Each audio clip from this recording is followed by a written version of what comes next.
Hello mga ka-London! Kumusta kayo? May i-review tayo ngayong nagbabalik na online loan application. So, check natin ngayon kung sa kanilang pagbabalik ba ay mas in-improve ba nila ang kanilang application at mas gumanda ba ang kanilang ino-offer na credit limit. Napakasipag nga nitong mag-ads dahil palagi ko siyang nakikita, kaya nga na-tempt nga ako na i-review na ulit itong online loan application na ito. At eto nga ang kanyang pinapakita sa kanyang ads online. So dito daw ay pwede tayo mag-loan ng up to 50,000 pesos na merong 12 terms. At every term or kada pagbabayad mo is magbabayad ka lang daw ng 4,542 pesos. So check natin kung talaga bang totoo itong pinapakita niya sa kanyang ads, dahil alam naman natin madalas sa mga online loan application kung hindi lahat is hindi legit talaga yung pinapakita nila sa kanilang ads, at ito ay panghihikayat lamang para tayo ay mag-loan at mag-try sa kanila. At eto pa nga, so meron pa silang pinapakita din dito sa kanilang ads na pwede nga tayong mag-loan ng up to 50,000 pesos pero sa second loan na yon. So pag maganda siguro tayong nakapagbayad sa first time na pag-loan natin sa kanila is magkakaroon na tayo ng credit limit na up to 50,000 pesos sa ating second loan. Sa first loan naman, nakalagay dito, pwede daw tayo mag-loan ng up to 30,000 pesos at ang repayment amount nga lang is 31,350 pesos. Pero syempre, sa kagaya nga ng sinasabi ko, huwag tayong agad-agad magpapaniwala sa mga ipinapakita nila sa kanilang ads dahil ang dami ng naloko ng mga online loan application na ito, kaya huwag mong hayaang maging isa ka pa sa kanila. Kaya tama ang ginagawa mo na nanonood ka muna ng ganitong klase ng review para at least bago ka mag-loan ay nakatitiyak ka at nakasisiguro ka muna na legit talaga ang online application na pag-loanan mo. Dito sa review natin is ipapakita ko sa inyo kung ano bang naging experience ko, i-share ko sa inyo kung magkano bang ibinigay sa akin na credit limit or kung na-approve ba ako dito sa online loan application na ito. Pero kung bago ka lang sa channel na ito ay huwag mong kalimutang mag-subscribe at i-click ang notification bell para lagi kang updated sa mga susunod pa nating mga videos. Ang online loan application na i-review natin ngayong araw ay ang Quickla. Pero please lang, huwag muna kayong magda-download ng application na ito. Hayaan nyo munang, ako muna ang mag-try at panoorin ang video na ito hanggang dulo para kung hindi ito legit, ay hindi na masayang ang oras mo sa pag-a-apply. Alam naman natin na nagbabalik ito. So, ibig sabihin, na-revoke na itong online loan application na ito at nagbabalik lang. So, ayoko muna siyang husgahan. Gusto ko muna siyang ma-try. Bigyan ko siya ng second chance. Baka naman kasi ngayong nagbalik siya is mas maganda na yung kanyang ino-offer. Ito ngayon ay may 4.2 na ratings at nakalagay dito na mataas nga ang pass rate para sa mga new users. At dito na nga tayo sa kanyang homepage at makikita natin dito na pwede daw tayong mag-loan ng up to 50,000 pesos. At ang loan term ay 91 to 180 days. Pero syempre sa mga dati nang naglo-loan dyan at maraming na experience sa paglo-loan, ay sigurado hindi kayo naniniwala dito sa 91 days up to 180 days na ito. I-apply now na agad natin yan nang magkaalaman na. Siyempre dito, bago tayo makapag-login or makapag-register, kailangan nating ilagay ang ating phone number para sila ay makapag-send ng verification code. At ito nga yung summary ng mga hahanapin or sasagutan natin sa pag-a-apply dito sa OLA na ito. So, nandiyan ang full name, syempre, gender, education, background, mother's maiden name kasama, email address, residential address, telephone number, kasama rin ang preferred contact time slots, guarantors or co-makers, employment details, monthly income, marital status, syempre yung ID at saka yung picture ng ID natin, yung beneficiaries bank account details at Facebook account name. So, kasama ditong ibibigay yung Facebook account natin. At ayan nga, so personal info, yan yung mga sasagutan na nabanggit ko na rin naman kanina.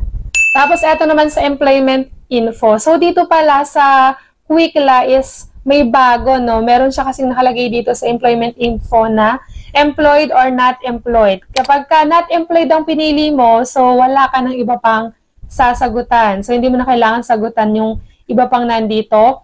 Pag employed naman, syempre, ilalagay mo dyan yung company name, company contact number at ang yung monthly income.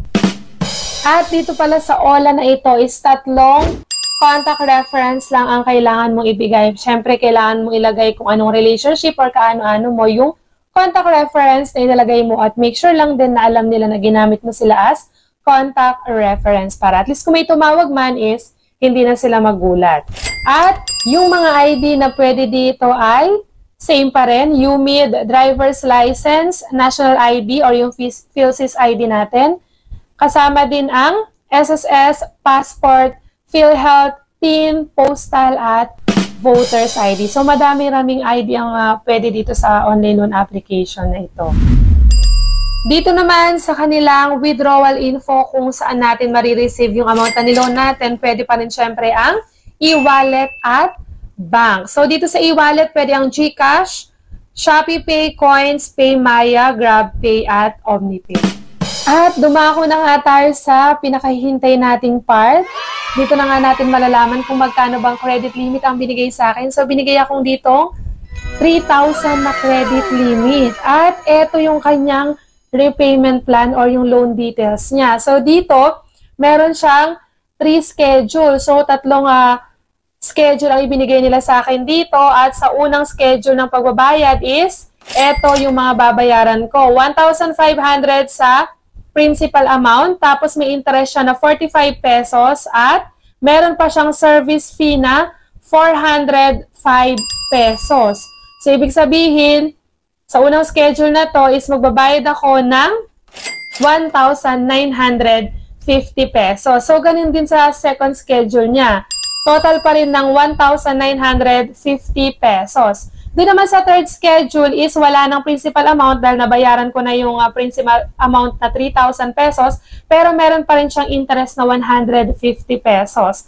So yung total talaga ng repayment amount sa loan ko na 3,000 pesos is 4,050 pesos. At kahit nga binigyan ako na credit limit dito na worth 3,000 pesos is hindi ko siya tinuloy sa 3,000 pesos at tinry ko lang is yung 1,500 pesos dahil mahirap na kasi ito ay nagbabalik lang at ayoko munang mapasubo at baka mamali ako ng desisyon. So, tinry ko muna yung 1,500 pesos. At ito nga yung loan details. So, ito na nga yung loan details at dito sa online loan application na ito na ay legit naman na installment naman siya talaga. Pero syempre, check natin kung magkano ba yung makukuha ko or magkano ba yung interest dito sa online loan application ito. So, ito yung prepayment plan niya, schedule 1, 2, 3, and 4. So, mahati sa 4 na pagbabayad. Etong aking niloan na 1,500 pesos. At sa unang schedule is yung principal na 500 pesos. Meron siyang interest na 22.50 pesos at meron siyang service fee na 202.50 pesos. Same din sa schedule number 2, principal 500 pesos, interest 22.50 pesos, service fee ay 202.50 pesos. At ganun din syempre sa third schedule. Ngayon, sa schedule number 4, wala ng principal dahil nabayaran na natin yung buong principal amount na 1,500 pesos. Ang meron na lang siya is interest na 75 pesos. All in all, yung repayment amount natin is 2,250 pesos para sa niloan ko na 1,500 pesos. So, dun sa niloan ko na 1,500 pesos is nagkaroon siya ng interest na 750 pesos. Ang kagandahan lang is, syempre, is nahati siya sa 4 or 3. 3 lang kasi yung support na repayment natin is interest na lang ang ating babayaran. At yan po yung kabuang experience ko dito sa pag-apply at paglo-loan dito sa Wikla. So, kung nakapag-try na rin kayo dito sa online loan application na ito is i-comment nyo lang dyan sa ating comment section ang naging experience nyo. Kasi alam ko naman na hindi tayo pare-pareho na naging experience sa pagtatry natin ng online loan application.